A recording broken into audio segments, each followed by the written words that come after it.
Hey guys, in this video I'm going to show you that how you can convert multiple images to one PDF file. So if you can see that I have some images, I'm going to make it in one PDF file. So let's see how we can do it. Firstly you have to open your browser, then click right here images to PDF.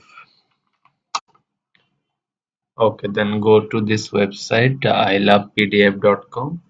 Okay, then select the JPG images here, then select the images, then select these images, click on open. Okay, the image is uploading. Okay, you can make it portrait or landscape, however you want to see it. So I'm gonna make it landscape. Okay, then check this option as well, merge all images in one PDF file. Okay, then click on convert to PDF. Okay, the images has been converted to PDF. Now download the PDF. Click on. Okay, the image file has been downloaded here.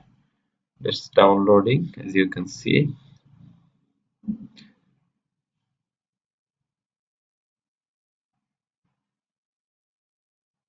Okay, it is taking some time. So downloaded has been completed. Now click on show in folder. Now open this PDF file. Here, as you can see, the file has turned into PDF in one file. So all images has been showing on one PDF file. So this is how you can convert a multiple images to one PDF file. So thank you guys. Thanks for watching, and don't try to